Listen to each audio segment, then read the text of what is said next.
All right, ready for another deep dive. Today we're taking on something really important for speaking English naturally, phrasal verbs. And I gotta say, these little combinations, they pack a punch. You know what's interesting about phrasal verbs? They're just like everywhere in daily conversations. Native speakers use them all the time. I bet most of the time they don't even think about it. But when you're learning English, oh boy, can they be a head scratcher. That's the truth. The first time I ran into phrasal verbs, I was completely lost. Like you see the words, but you know the words, but then you put them together, bam, a whole new meaning pops up, and it's not always so clear. Totally. And that's exactly why we're here, to break down those tricky phrasal verbs, look at some examples, and really help you get them, not just the meaning, but how to use them without a second thought. All right, so let's just dive in. How about we start with something everyone gets, relationships. And what better phrasal verb to kick things off than the classic break up? Oh yeah, break up. Gotta be a classic. It's that moment, when things end. Could be romantic, could be friends, even business partners, doesn't matter. It can be tough, for sure, but it's something we all go through. And we use this simple but powerful phrasal verb to talk about it. But here's the thing, break up. Yeah, it's got that clear meaning, but you can use it in other situations too, right? You can like break up a fight or even break up a meeting. You got it. It shows how the meaning can change depending on what's going on around it, the context. And that's one of the things that makes phrasal verbs so tricky, but also so cool. You can use breakup for all sorts of things that are being, split apart, interrupted. So paying attention to the context is key. Got it. Got it. All right, let's move on to another one about relationships. Get along with or get on with. These are all about, well, how well you click with someone, right? Right on. Get along with means you're in sync, no drama, no conflict. It means you enjoy spending time with that person, good vibes. Like you might say, I get along with my colleagues. Okay, but what if it's not all sunshine and rainbows? Do you still use get along with then? Not really, no. If there's tension, disagreements, then you might say something like, I don't really get along with my boss, or we're having a hard time getting along. So it covers the whole range then, from good to not so good relationships. Got it. Now let's switch gears a bit. Let's talk about a phrasal verb that's like super common in everyday talk, hang up, from phone calls. Oh, absolutely. Hang up. That's when you end the call, plain and simple. You can use it in a bunch of ways. Sometimes it's just neutral, like, I hung up after we were done talking about the project. But sometimes it can be a little bit emotionally charged, like if you're annoyed with someone and you hang up on them out of anger. Totally. The way you say hang up can say a lot about what's going on in the conversation, the emotions and all. It's funny, though, because even though everyone uses it, there are fancier ways to say the same thing, like end the call. More formal, Right. So knowing the right phrasal verb, it can help you sound more natural, more fluent, depending on who you're talking to. Okay, so we've done a few phrasal verbs about relationships. Now, why don't we move to something else that's a big part of our lives?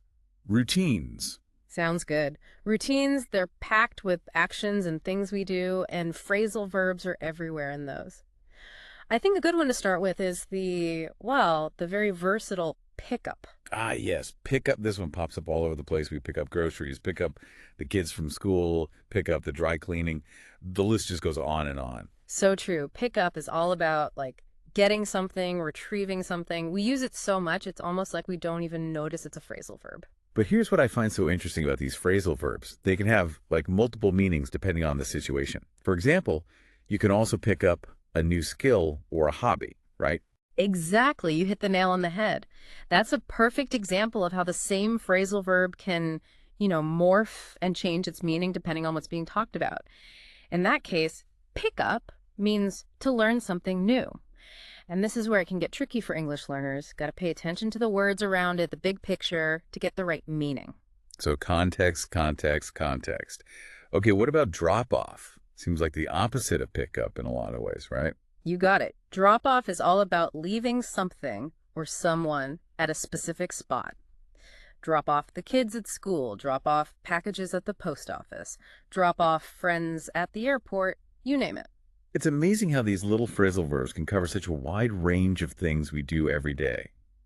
And speaking of everyday actions, we can't forget about put on and take off.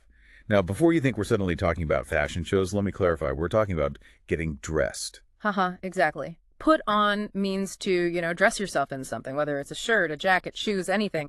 And then, of course, you've got take off, which is the reverse. These two, they are definitely must-knows for anyone learning English. They come up constantly in daily life.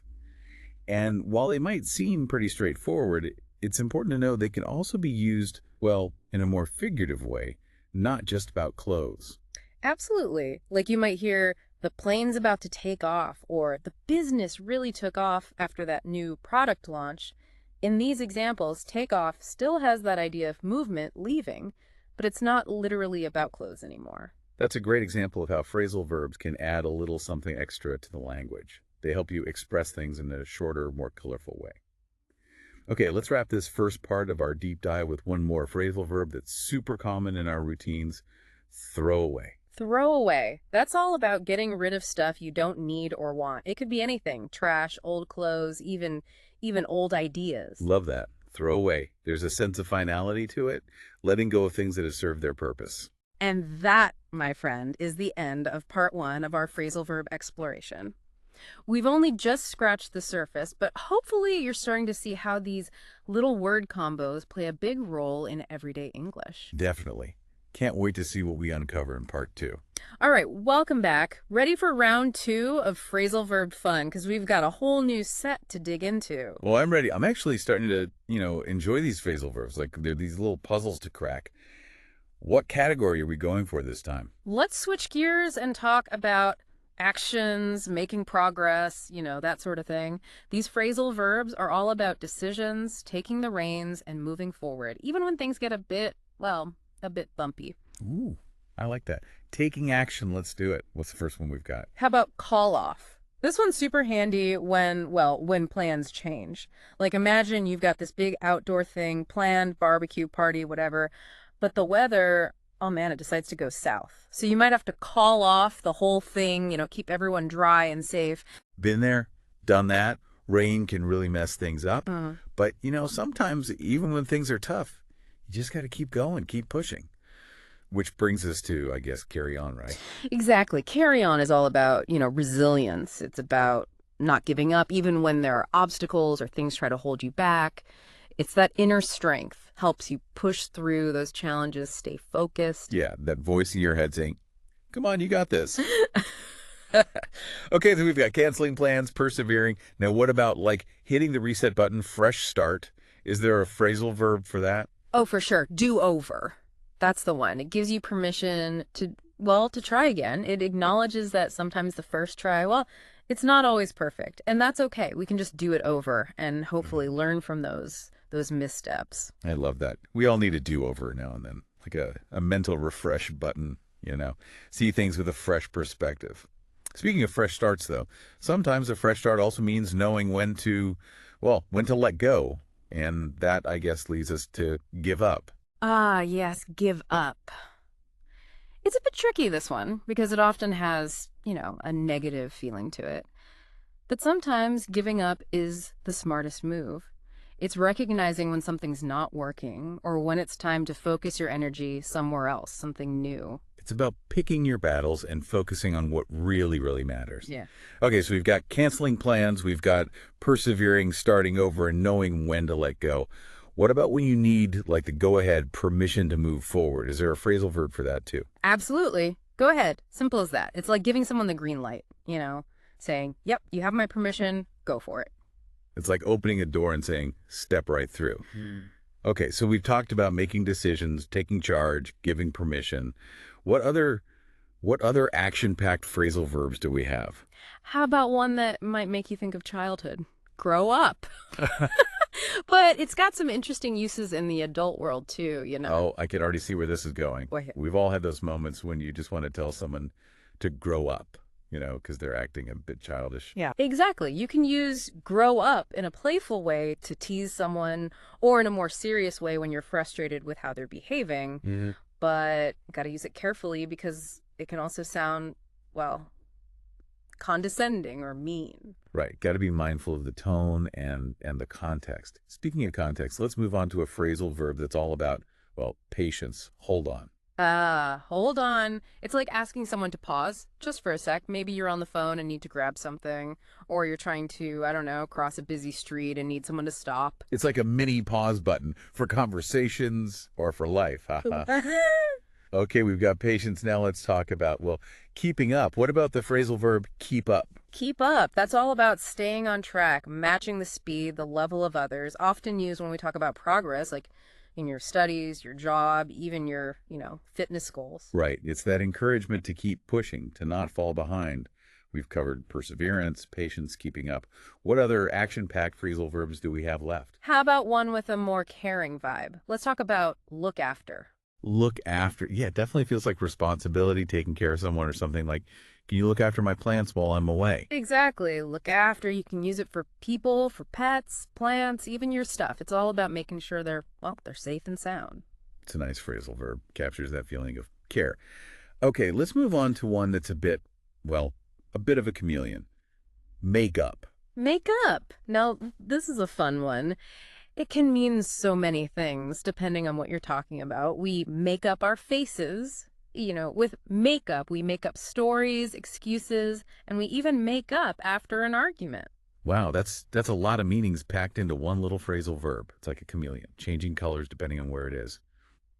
I'm curious about that last one you mentioned, making up after an argument. Is there a specific phrasal verb for that too? There is. Make up for. That's the one we use when we want to, kind of balance the scales, compensate for something we did wrong or a missed opportunity. It's about trying to fix things, make things right in a relationship. So like saying, hey, I messed up, but I'll make it up to you. I like that. Shows you're willing to take responsibility, do what it takes to fix things. Okay, so we've covered taking care of things, inventing stories, making amends. What else? What other action-packed phrasal verbs do we have? Let's talk about one that often gets a bad rap. Put off. It's that sneaky little phrasal verb that can lead to, procrastination. Oh, tell me about it. I am the queen of putting things off. Whether it's a chore I really don't want to do or some big task, I'm always finding a way to, delay it a little bit. We've all been there. Put off is like that little voice saying, you can do that later. But sometimes putting things off just leads to more stress, missed chances. So true. It's like a constant battle between wanting things now and what you got to do for the long haul. Okay, we talked about delaying things, but what about, those times you bump into someone unexpectedly? Definitely. Run into, right. Yes. Run into is all about those chance meetings, those unexpected encounters with someone It could be at the supermarket, the library, even in another city. Just those moments that remind you how connected we all are. I love those moments. It's like a little surprise in your day. Okay, we've had chance encounters. Now, how about something that takes more planning? Set up. Set up. That's all about getting things ready, putting things in place. You set up meetings, you set up equipment, you even set up your friends on blind dates, right? It's about creating the foundation for something, taking charge and making it happen. Okay, so we've got planning. Now let's talk about arriving. Show up. Show up. Simple but important. It describes, arriving somewhere. It's about being there at a meeting, a party, even just hanging out. Right. About being present, both physically and mentally. Right. And speaking of showing up, we can't forget its cousin, turn up. Turn up can also mean to arrive, but it's got another meaning, right? Right, you are. Turn up can also mean to crank things up, increase the volume, the intensity. You turn up the music, turn up the heat. You can even turn up the excitement. And then, of course, we have the opposite, turn down. That can mean to lower the volume, the intensity, or even to refuse something. It's wild how one little word, up or down, can totally change the meaning. Totally. Shows you how important it is to pay attention to those little details in English. Okay, let's move on to a phrasal verb that involves, both your brain and your muscles. Work out. Work out. Yeah, another great example of a phrasal verb that's got both a literal meaning and a figurative one. We work out at the gym to get in shape, and we can work out a solution to a problem. Exactly. It's all about putting in the effort to get the result you want, whether it's physical or mental. It's about, sticking with it, problem solving, and pushing yourself to grow.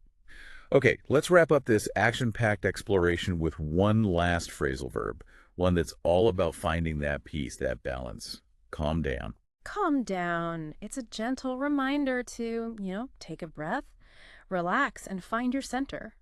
It's something we often say to someone who's feeling stressed, anxious, or just overwhelmed. It's about creating a sense of calm, a little bit of peace in all the craziness. And that brings us to the end of part 2 of our phrasal verb adventure. We've covered a lot, but there's more to come. Stick around for part 3, where we'll wrap things up and leave you with some really valuable tips to help you master these tricky but oh so important parts of English. Wow, we have covered so much in this deep dive. It's amazing how many phrasal verbs we use in everyday English, and I bet most of the time we don't even realize it. It feels like I've learned some secret code to fluency. Right, they're like these hidden treasures in the language. Phrasal verbs, they add so much, the color, those little nuances, and they make our conversations so much more interesting. Once you start to get them, to really understand them, you'll hear them everywhere, I promise. Oh, I'm already starting to notice them more in conversations, even in the books I'm reading. It's like this whole new layer of language has opened up, But I have to admit, it can feel a bit overwhelming sometimes. There are just so many phrasal verbs to learn. I hear you. It's definitely a journey. It's not something you learn overnight. The trick is to approach it with a bit of curiosity, a bit of playfulness, Yeah. Don't try to cram all the phrasal verbs in your brain at once. Just start with the ones you hear the most, or the ones that, connect with what you're interested in. So for our listeners out there who are feeling a bit intimidated by the sheer number of phrasal verbs, what advice would you give them? Where's a good place to start? Start small. Pick a few phrasal verbs that, you think are cool or that you think would be useful. Then try to use them in your conversations or when you're writing. And don't be afraid to, experiment, to make a few mistakes along the way. That's how we learn. And remember, there are so many resources out there to help you out. Dictionaries, online quizzes, language learning apps, you name it. There's something for everyone. But I think the most important thing is to just pay attention to how native speakers use them, in real life. Exactly. Listen to podcasts, watch movies, read books. You'll be surrounded by phrasal verbs in action. And the more you immerse yourself in the language, the more those expressions will just become, second nature. Okay, so to wrap things up, what's the main thing we want our listeners to remember about phrasal verbs? Phrasal verbs, they're essential if you want to speak English fluently and sound natural. Are they challenging? Sure, but they're also so rewarding to learn. They unlock this deeper level of understanding and let you express yourself more accurately, more creatively. And most importantly, have fun with them. I know phrasal verbs can be tricky, but they can also be playful, even funny. Mm-hmm. Embrace the challenge, try out different expressions, and celebrate every step you take. Well said. And remember, practice makes perfect. The more you use them, the more confident you'll become. Before we go, I want to leave our listeners with one last thought to chew on. We've talked about how phrasal verbs add so much depth to English, but I'm curious, how do you think they reflect the history of English? How it's evolved over time. It seems like they've picked up influences from so many different cultures and different periods throughout history. That is a fantastic question. And honestly, it's one that linguists, people who love language, are still exploring. Phrasal verbs, they're like these little time capsules. They give us glimpses into the past, how language has changed and adapted over centuries. The fact that they're so flexible, so adaptable, that really speaks to how dynamic English is as a language. So as you continue to learn phrasal verbs, I encourage you to not just learn what they mean, but also think about their history, their cultural significance. It adds a whole other level. That's a great note to end on. Thanks for joining us on this journey into the world of phrasal verbs. We hope you've learned something new and feel inspired to keep expanding your English vocabulary. Remember, every new word you learn brings you one step closer to fluency and helps you appreciate the beauty, the complexity of the English language. Until next time, happy learning.